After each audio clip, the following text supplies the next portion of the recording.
Welcome back to biology session. So today I'll be starting the second chapter in second PU, that is sexual reproduction in flowering plants. So this video we are going to study about sexual reproduction. In the first chapter we have studied the basic concept of reproduction and what are the types of reproduction. Then we have tried to understand the events in the sexual reproduction. So now in this video or in this chapter we are going to study in detail about sexual reproduction in flowering plants. How do flowering plants reproduce sexually? So let me begin. As you can see on your screen, as everybody know that flower is the most fascinating part of a plant which attract everyone. So all flowering plants, that's nothing but angiosperms, shows sexual reproduction. So almost all the flowering plants, they are going to show you the sexual reproduction. Flower are the site of sexual reproduction. So which part your sexual reproduction is carried out in plant? So the part in which sexual reproduction is going to carry out is flower. So flower is said to be the site of sexual reproduction. Several hormones and structural changes result in differentiation and development of floral primordium. So my dear student, there are certain hormones and there are certain structural changes which will occur in the plant. Due to that, the differentiation and development of floral primordium means the part of a flower. All the parts like sepals and petals together, we call it as floral primordium. So they are going to get developed. So inflorescence bear the floral bud and then the flowers. The inflorescence is nothing but a cluster of a flower on the plant. Cluster, many flowers will be present in the form of floral bud and that will be blooms out in the forms of flower. So we call it as inflorescence. Now look at the structure main. Now we will start our chapter. Like the flower is said to be the reproductive part, as I said you. So let me try to understand what is the structure of a flower, to where the sexual reproduction is going to carry out in the flower. So it's very important to know what are the parts of flower. If you come to know the parts of the flower, where exactly what will happen, which will fall on which, and how it is going to develop into a new individual, you will be understanding very well. Now a typical flower has two parts, Enrosium and Gynosium. My dear students, everybody know the colorful part of your flower is said to be the petals or corolla, and the down part to your petals or a color part next to that, you are going to get a greenish part which are sepals or calyx. So calyx are the protective layer when the flower is in the bud condition. Before blooming the bud into the flower form, it will be in the form of bud.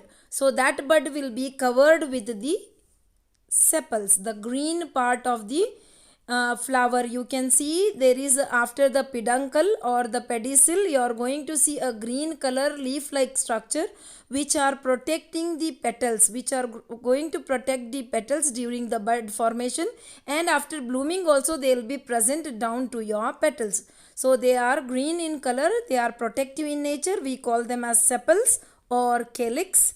And the colored part, the most attractive part of the flower is the colorful, which will have nectar and the fragrance. We call it as corolla or petals. So look at the picture here. I am showing you the yellow color hibiscus flower. So the hibiscus flower, the petals and sepals are not said to be the reproductive part of a flower. They are just meant for protection and attraction for the insect to carry out the pollination. Now the parts which are going to take part in the sexual reproduction or in the reproductions are nothing but male part and a female part, which is known as Enrosium. It is a male part of a flower, and a Gynosium, we call it as a female part of a flower. So look at the picture here. You are going to see everybody might have seen the hibiscus or you might have seen the rose, or you might have seen Vinica rosea, Sadabahar plant. So in that you are going to get, it is a dissected one.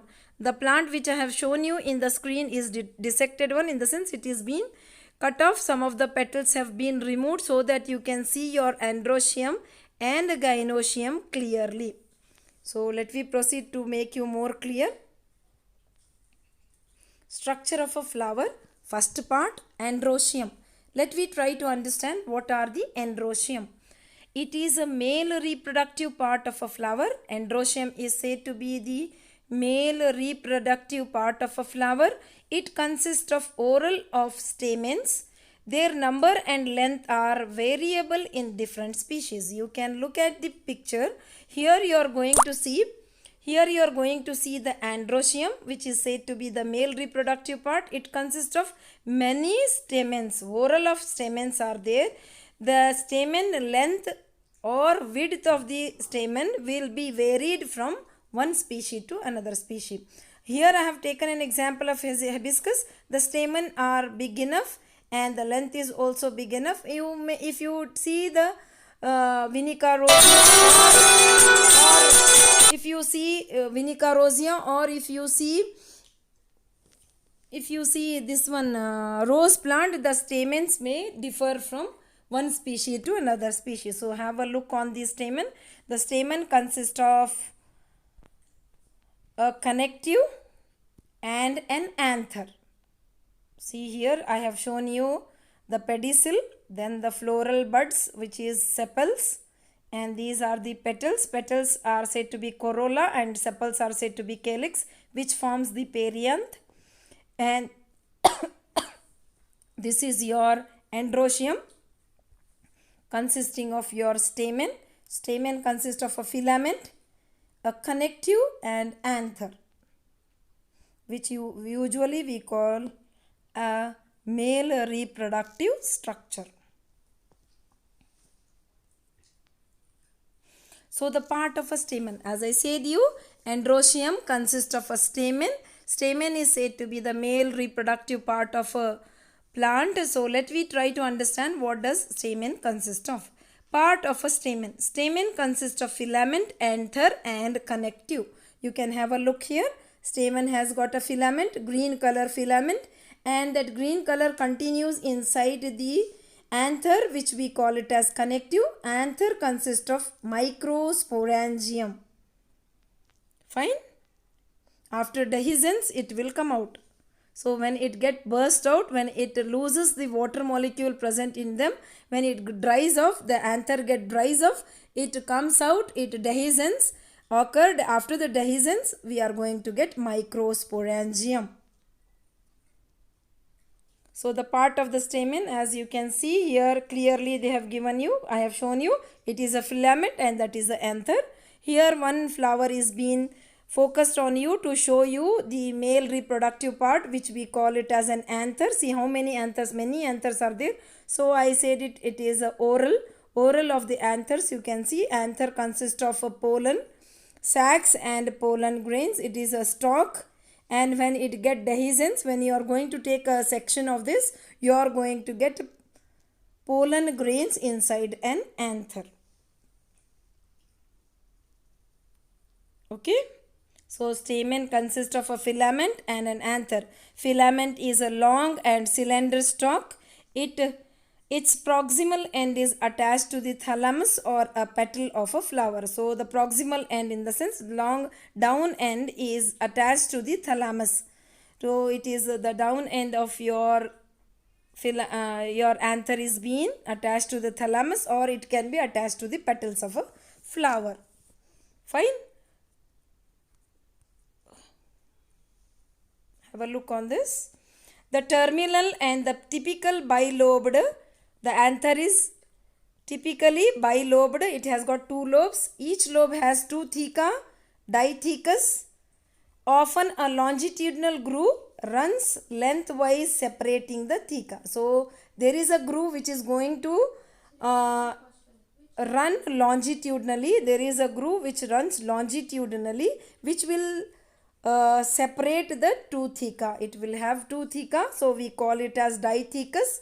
Two layers it has got, and it is going to get, when you cut it in a longitudinal section, it is going to divide into two thecas. So usually our stamen has got bilobed, two lobes are present, two lobes, and each lobe has got two theca, so we call it as dithecous. So we'll continue to listen about more about structure of a flower in our next video. This is a part one of the second chapter of your syllabus, that is sexual reproduction in flowering plants. Thank you.